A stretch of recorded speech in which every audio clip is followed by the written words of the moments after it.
happened with Mark Cuban. So these people are moral cowards. You don't think he's compromised? I don't know. I mean, you've got Diddy list, you got Epstein list, but I think mostly there's moral cowards. You've got, like, what happened to Jon Stewart?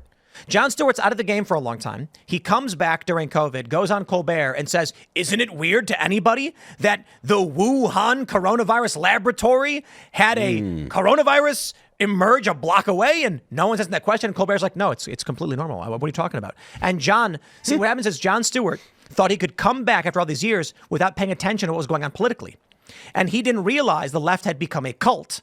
So where it used to be that you could insult and you could be edgy and George Carlin was making racial jokes and using slurs, Jon Stewart leaves the game before the wokeness goes mainstream, jumps back into the fray, and immediately falls in line. On his Apple show talking about white privilege and other garbage, he learned quick he better drop to his knees and kiss the pinky ring. Mark Cuban, very much the same. Mark Cuban's probably thinking, look, I stand to lose $437 million in contracts if I speak my mind. I better just say what they want me to say. Who cares? This is the way things are going. I see Kyle Kalinske, right? I'll give him credit partly for his courage to defy the trends, but also in his fear of bucking what he committed to for so long. Kyle Kalinske used to be a normal guy. And I actually gave him respect. Back in the day during the Gamergate and the culture war stuff, he actually spoke nicely of Carl Benjamin. Sargon of Akkad. People were calling Carl fascist and white supremacist. It's like, no, come on. Like, you can criticize him for a lot of things, but he's not those things. And I was like, I like this Kyle Kalinske guy. I like his content. He's calm. He's rational. I don't agree with everything he's saying. Now he's just lost his mind. I thought he was friends with Joe Rogan. Now he's attacking Joe Rogan. Mm-hmm. It's because these people saw, you know what it is? They're smart people. They're watching the wave of the cult take over. And they think to themselves, I can stand up and fight back, or I can just lower my head and move with the crowd. I'm going to do that one because they genuinely thought that was the right side of history. That not that it was correct, but that wokeness was going to win, and they didn't want to be booted out. So it kind of reinforces the fact that Mark Cuban is the stupidest billionaire on the face of the earth. He's not stupid. He's a coward. There's a difference. When he saw wokeness, he said, I am going to march in lockstep with these people so I don't lose access to money. But he was wrong.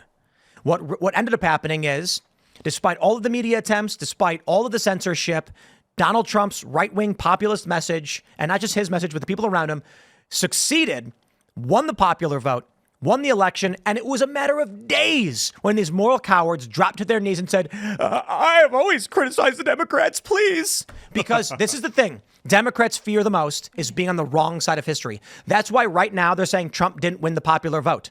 He's at 49.9%. They're saying, nope, popular vote is 50 plus. Which is just to say they're afraid of not being in the majority. Exactly.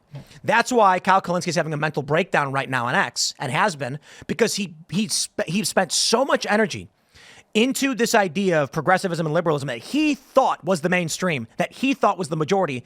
And then after the election, it turned out he's in the minority. He's having a mental breakdown. Many of them are. Mark Cuban is. Yeah, Mark Cuban, I think, definitely is. But, did it not look to you like Mark Cuban was being almost held, and I mean, not literally, but it looked like he was being held hostage in some of these things, some of these interviews, forcing him to go on TV and say these things, which there's no way he believed some of the things that he was saying on TV, using these talking points. I mean, could it have been, was he in a pissing contest with Elon Musk at that point, trying to be, because you got to think about it. Mark Cuban, I grew up watching Mark Cuban on Shark Tank. He was one of my idols growing up, and look at where he's at now. Is he desperately trying to crawl his way back up the ladder? I don't mean to sound disrespectful, but is it kind of embarrassing to say that? Yeah, I looked up to Mark Cuban, now look at him.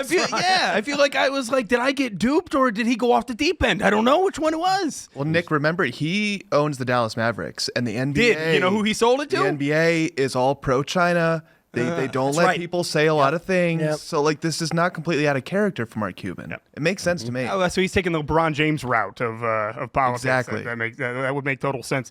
Thanks for checking out this clip from Timcast IRL. Make sure to watch the show live Monday through Friday at 8 p.m. Subscribe to this channel, and we will see you all there.